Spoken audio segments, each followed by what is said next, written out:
transformed them, but he also transformed Portuguese football. Roberto Martinez obviously coached the national team. Now, he was saying how, he's really shaped the identity of Portuguese football, and that now they've reverted to a back three. You have to give him credit. He has completely re-energised a club that was kind of down on its haunches a bit, and then transformed a national team without having any sort of influence on the national team, which I think's really special. Do you think that Amorim was the best option available?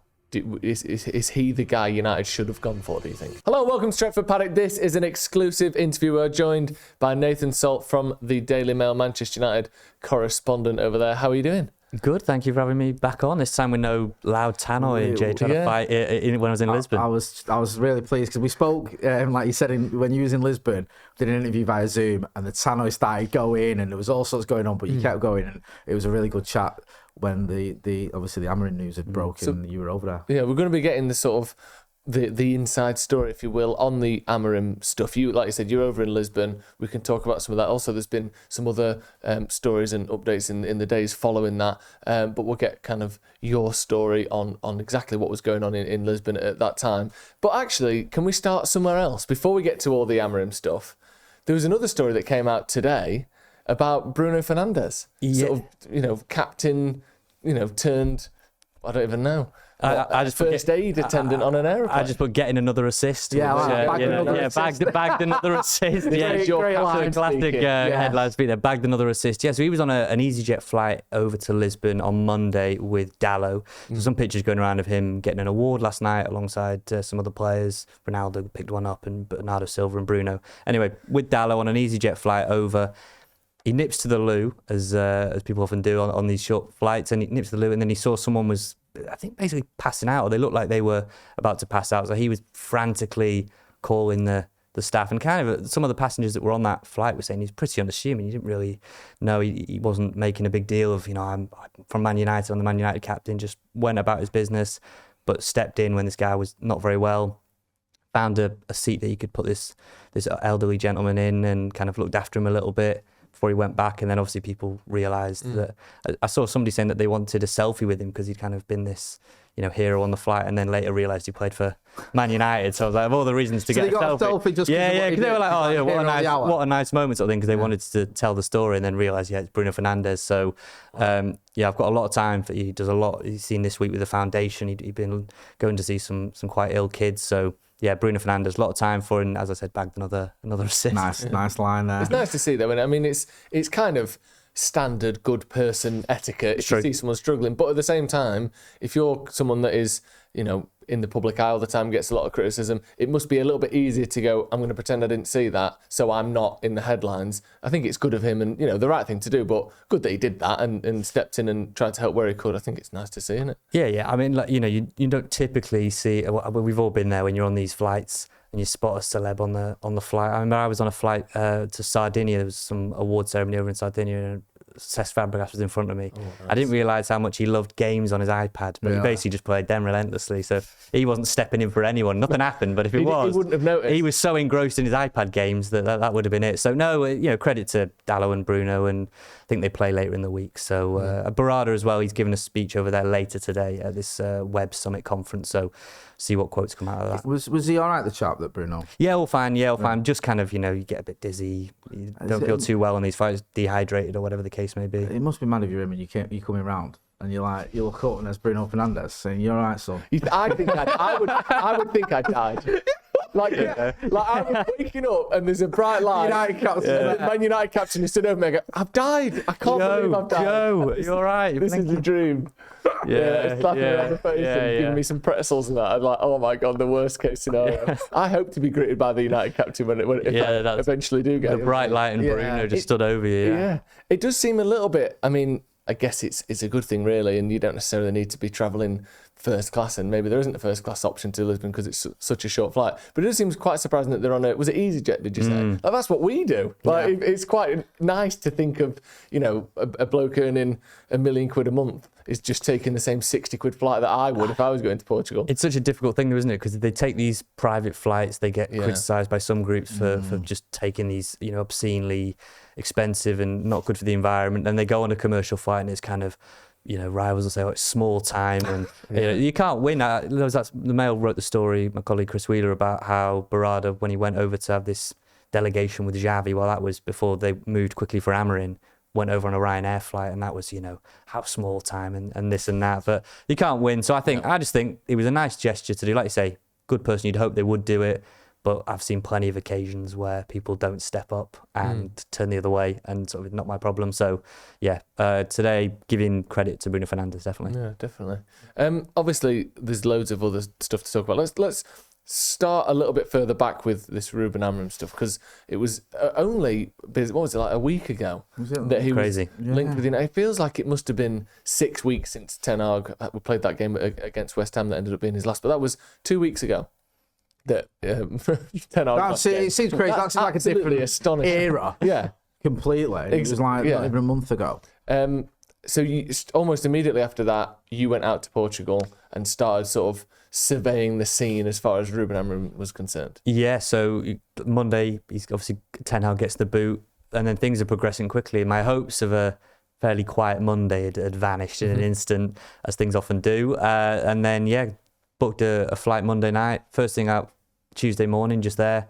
Landed mid-morning, and then you just get to this scene of utter devastation, where people kind of, the people I was speaking to saying they were taking breaks at work. I think I might have even said last time about they were taking emergency breaks at work. They were just so upset at the idea that we're going to lose Amorim. And I was thinking, kind of how many fan base out there, how many clubs, that if you lost the manager, would you be like devastated by? And I can't think of many. So you've gone and got a manager who they would be devastated to. Most fans would kind of be like, I would just replace pretty easily. Managers come and go. There's such an emotional bond. He'd created that. He'd come in when they were at a low ebb, really, and were not a dominant force in Portuguese football. He transformed the culture, not just for Sporting Lisbon, for Sporting. I get told off for that, Sporting Lisbon, so Sporting Club. But he transformed them, but he also transformed Portuguese football. Roberto Martinez obviously coached the national team. Now, he was saying how he's really shaped the identity of Portuguese football, and that now they've reverted to a back three, sort of inspired by him. Insane. So you have to give him credit. He has completely re-energized a club that was kind of down on its haunches a bit, and then transformed a national team without having any sort of influence on the national team, which I think's really special that you don't see very often. And yes, the criticism I always get back is, well, you guys were excited when Ten Hag came, and I get that, and I do get that, but last time I checked, football's meant to be enjoyed, and what's the point of preempting the future? Right now, I think it's super exciting. Live in the moment. Well, what will be in the future. I think it will be a success from everything I've seen, but don't be a killjoy and worry about what might happen 2 years down the line. That's my motto, exactly. I like a little enjoy it for now. No, not just ambition and optimism, but a bit of delusion as well. This is the guy. We're going to win 21. He's coming. It's happening.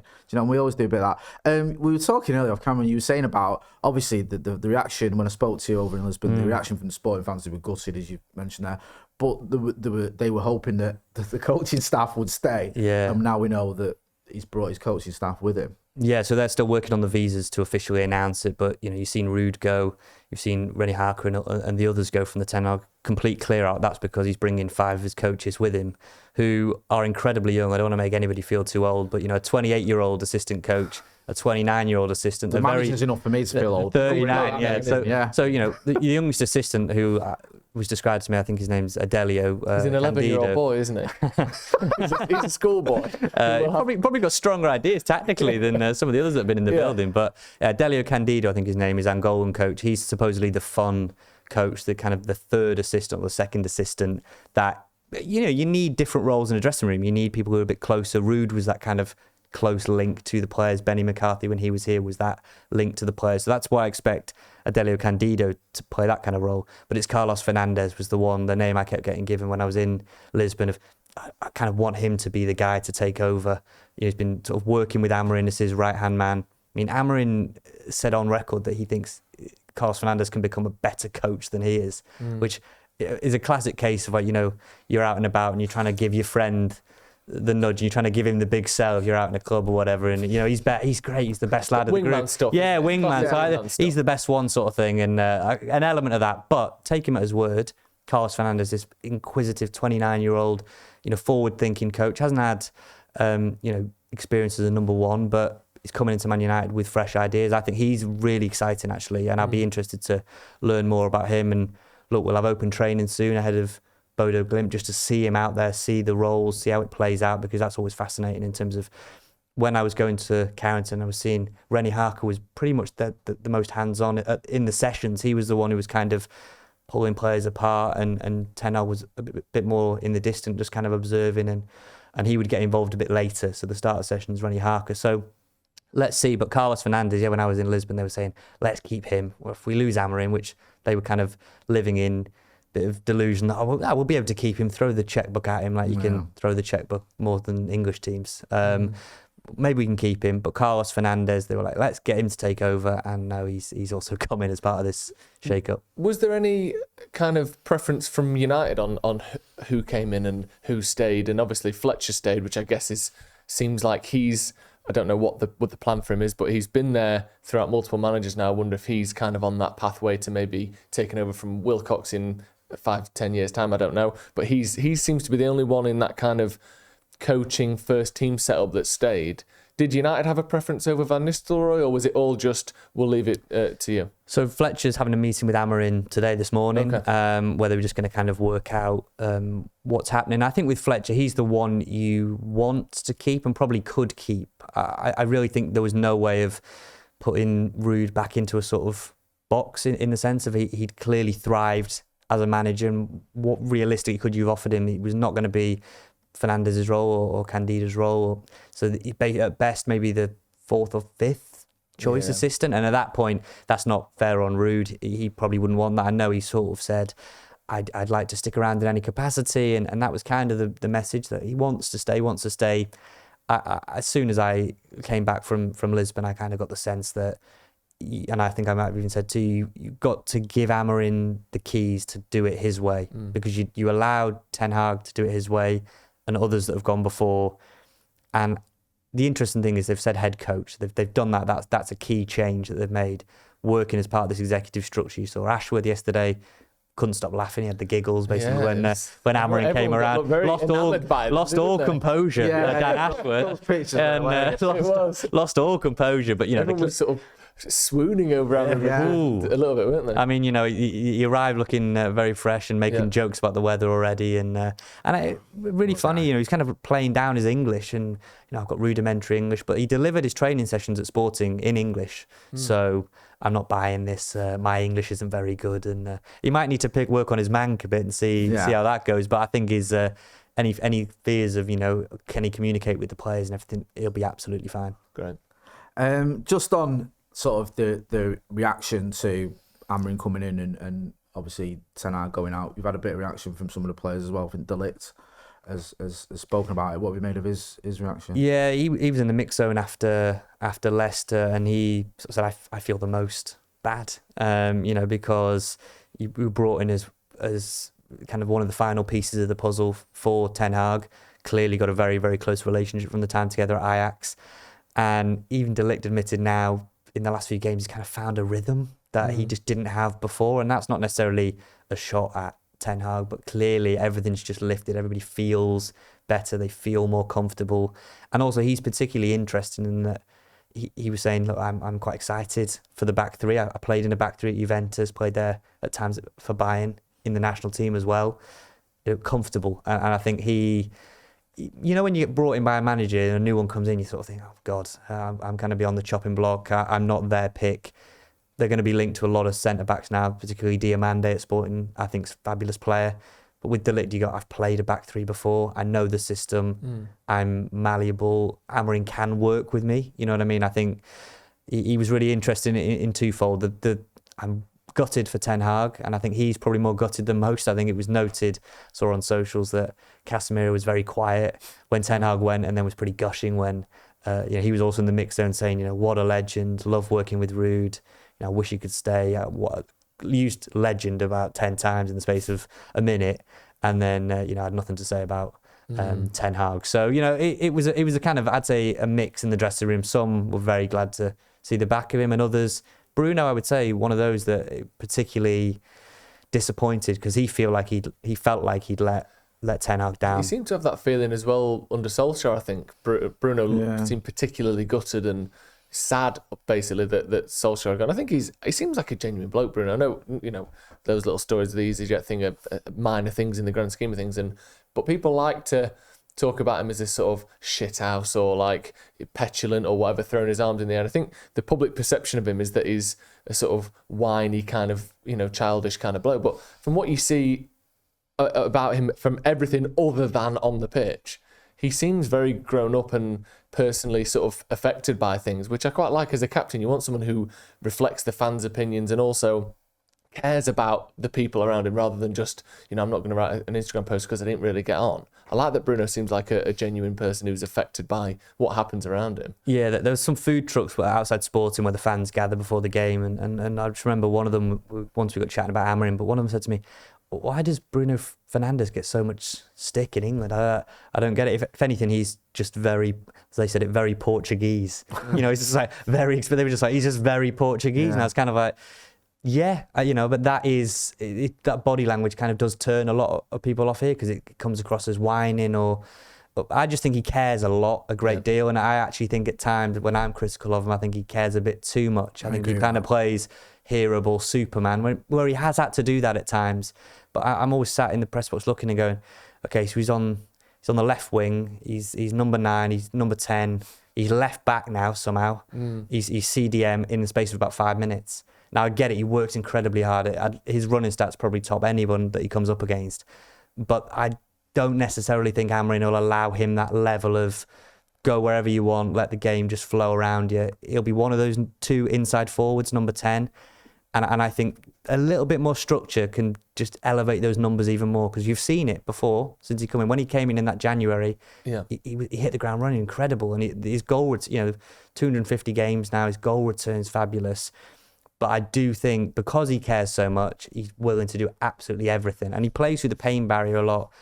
Quickly say about when I went to Nottingham Forest in the FA Cup, Casemiro scores the winner. It'd come after United played against Fulham at home and he's taken a massive whack, Bruno, on his leg and taken an injection and had played through the pain barrier at Forest because United were quite short in midfield then.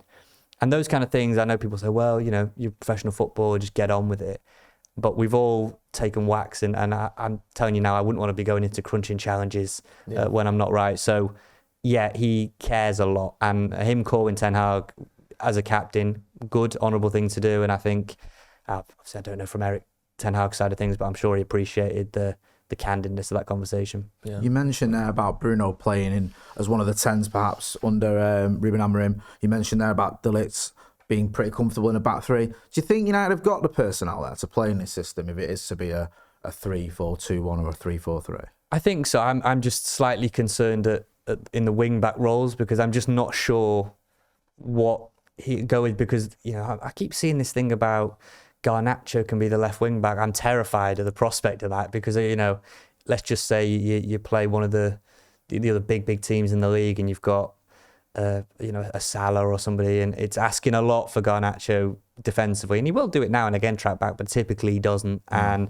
Mazraoui, I like, but Dalot, I think, struggled big time this season. That's stating the obvious. I mean, Fatawu, I thought against Leicester sort of had his way with him the other day, and he was hooked. I mean, pretty bold substitution from Rude, and we asked him about it after, and he said, look, that's what the game called for at that point. Rashford and Dalot had to come off, basically. And you don't see those kind of decisive subs very often. Players get quite affronted if they come off before the hour mark. Just generally, I'm not saying particularly Dalot or Rashford, but they sort of take it as a bit of a, that's the unspoken rule. You get an hour, and coming off before then's always a bit of a, you've not played very well, book your ideas up. So, I don't know, wing-back's a key position. I would say as early as January. I don't think United can wait until the summer to go and get, if it's a left wing back, if you want to play Mazraoui at right wing back or whatever.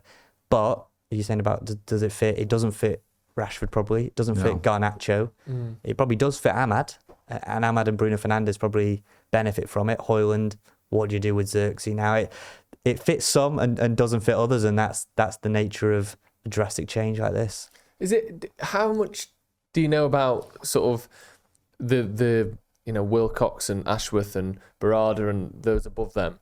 What is their thinking long term here? Because we're going into a completely different system, and part of what when they first came in, the whole thinking was that United are going to come up with this sort of United DNA that has to be a through line through managers and players and all this. We have certain structures, certain styles, and we get managers to fit that.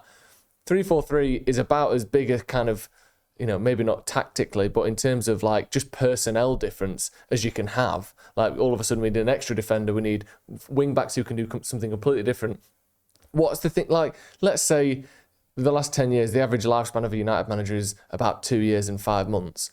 If in 2 years and 5 months Amorim's not the guy, then what? Do we have to sell 100 million quid's worth of wing backs? Do we have to sell, one of our 8 centre backs? Like, do they have a plan here? I know obviously you're not in those conversations, but what do you make of the fact that this is another complete kind of shift in terms of the personnel United are going to need in their squad? Be good if I was in those meetings. It'd make my life a lot easier. I'd never run out of stories. It'd be nice and easy. But I think, look, I go to a lot of the academy games, and they don't play 3-4-3. They play a 4-2-3-1 like we've seen in the first team. So I'd be curious to see if it's mandated now that 3-4-3 just is the. And really, if you're serious about Amorim, you think he's the guy. We want to completely transform the structure. So Jim Ratcliffe came out when they took over and said, we will sort of dictate a style of player. Yeah. I don't agree with that particularly. You've got to let him influence it. But Amorim's there this week. A lot of the first team players are away. Go and sort of speak to the academy lot, speak to the academy staff and say, I need your buy-in here, because you're seeing that fluidity between Amas, Wheatley, Jace Fitzgerald's come into it under Rude. A lot of players are coming up and down, and you can't really have them coming from a 4-3-3, 4-2-3-1 and then say, right, mate, you need to slot in as kind of one of these back three and you play right back normally, or whatever the case may be. So I think they have got a plan. They've got an idea. Jason Wilcox is clearly trying to drive that, as is Ashworth. Barada's looking after different things. There's just a lot of people there, and I think it takes time to see the fruits of the labour. You're going to come in. Amorim said himself, you've got to stick to your principles, but also be willing to adapt. Don't be too stubborn to be like, right, we're playing this, it's not working. If he tries a couple of games after Ipswich, it doesn't work. He doesn't strike me as a guy, and I've been in a couple of press conferences with him now, doesn't strike me as a guy who will just fall on his sword out of stubbornness and pride that, I have to play this. Yes, he's done well with it over there, and he will bring it here, but he's pragmatic as well, and he wants to win. And, I think they will try and they're always going to come out and say, though, aren't they? Yeah, this is our guy. We are going to commit to this guy for the long term. And I'm all for, I'm a big fan of American sport, and you see the continuity they get over there in terms of, being able to build something out. And it's, what do you want? Ineos want a young team where they get regular talent off the conveyor belt from the academy. They want to bring the costs right down.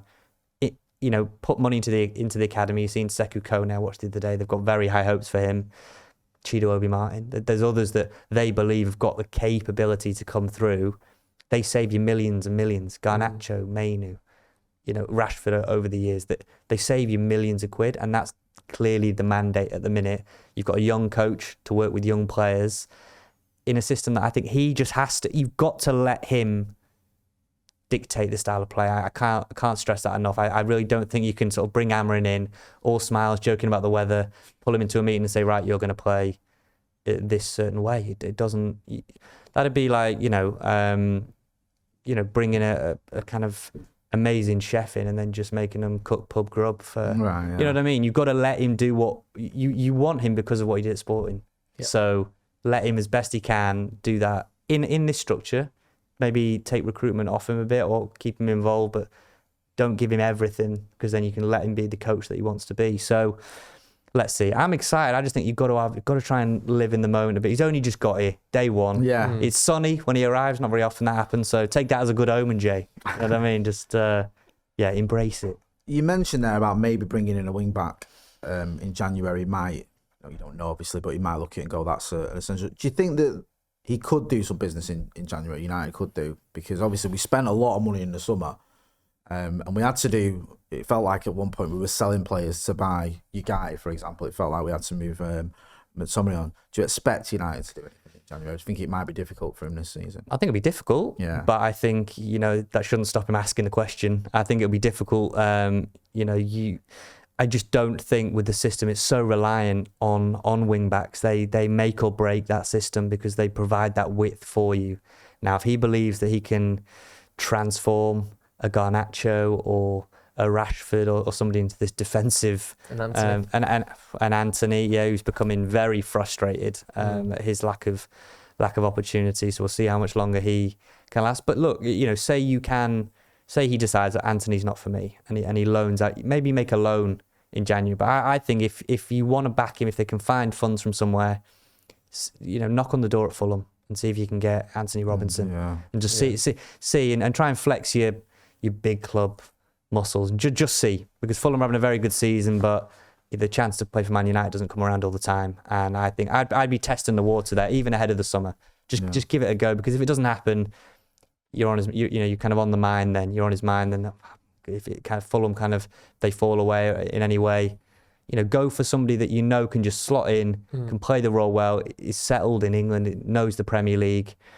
Because I've long gone past the point of waiting for Luke Shaw he's fit again in the international break now, I see. So I've at the start of the season I was saying he can be the guy again, so talented, but just not seeing it. And I think you've got to be ruthless now and let Amorim refresh at least one wing back, if not two orthodox ones, and then you've got Mazraoui maybe as a kind of an extra.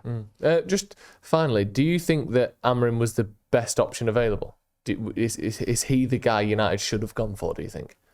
Good question. I think he's probably in my top two. I was not sold at all on Thomas Tuchel, and was getting into plenty of arguments on WhatsApp. And friends of mine who will see this will know exactly who they were lobbying for Thomas Tuchel to get the job. Just think that would have been a disaster, in terms of fitting into a structure. He's mad as a box of frogs anyway. I think telling him what to do would have gone wrong. Nagelsmann would have appealed to me, I think, and appealed to Ineos if he'd have been available, but doesn't want to leave Germany before the 26 World Cup.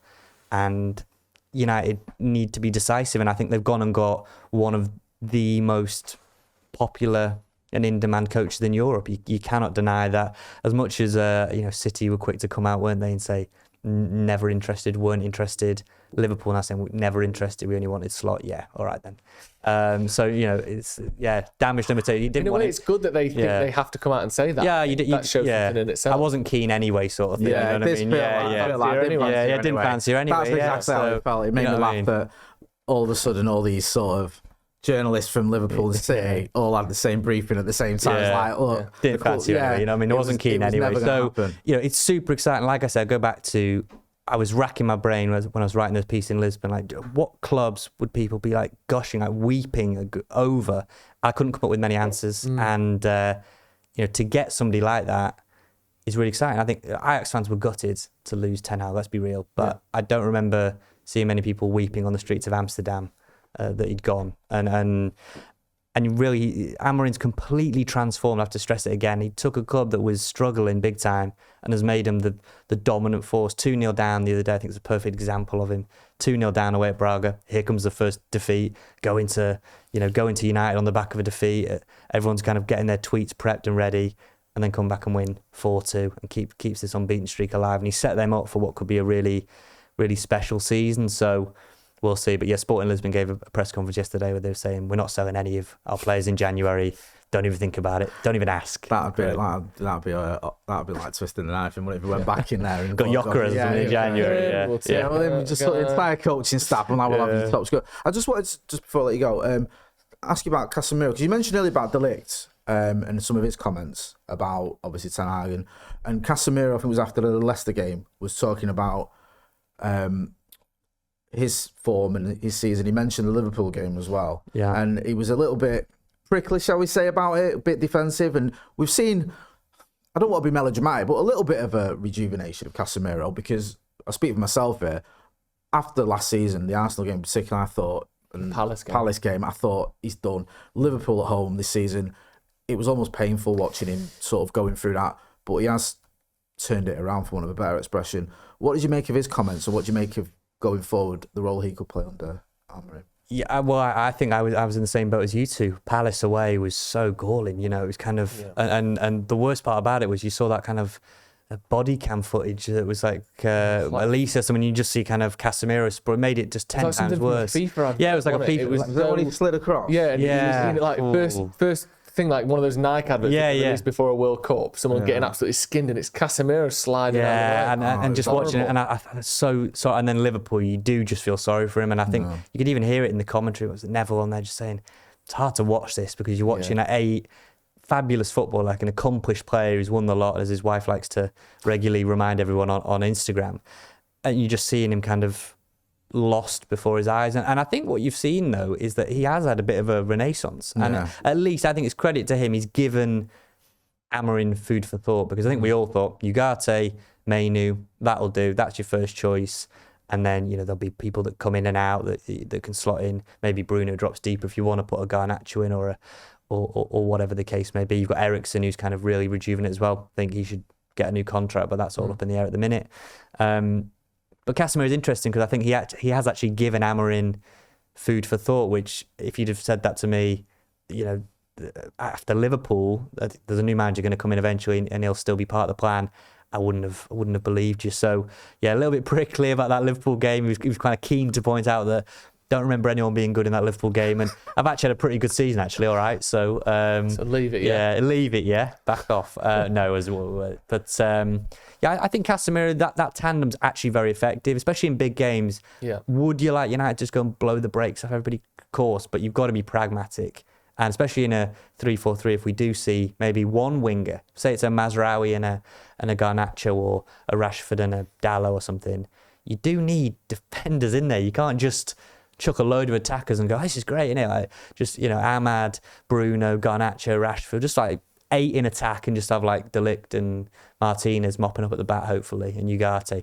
Got to be a little bit more sensible, and I think the Ugarte-Casemiro tandem, we haven't seen the Ugarte kind of Mainu tandem, so we'll see, but I think defensively you're going to struggle to beat the sort of solidity that those two give you and the experience they give you. Absolutely. Yeah, he's shown that, he's like you said, experience. He's shown that leadership as well.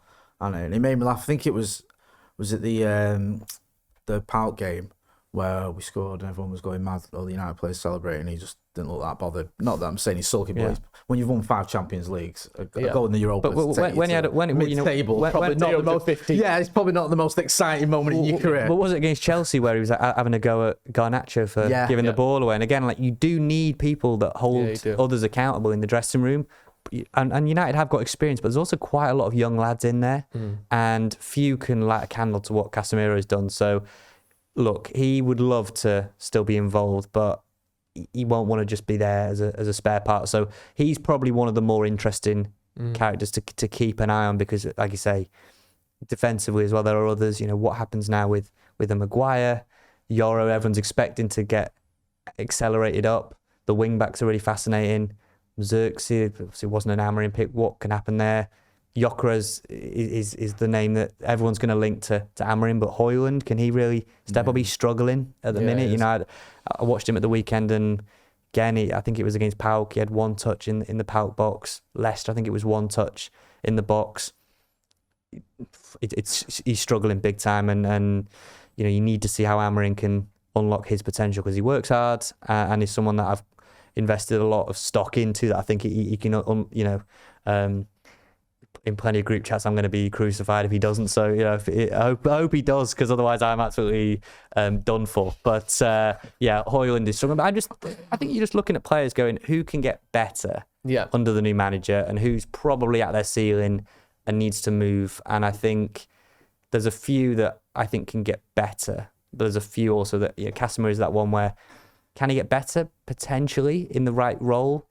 But if he can't adapt to this kind of 3-4-3, he knows, like the others do, that they'll be on the scrap heap. Exactly. Right. Thank you very much. That was great. That was a lovely chat. Good to get you in the studio away from the tannoys and the announcements of Lisbon. But yeah, really good to have you on. Thank you very much. Appreciate it. Thank you. Right. Make sure you check out Nathan's work over at the Mail. We'll put a link in the description to his socials as well. Thank you for watching this video. Hit subscribe to the channel if you haven't already.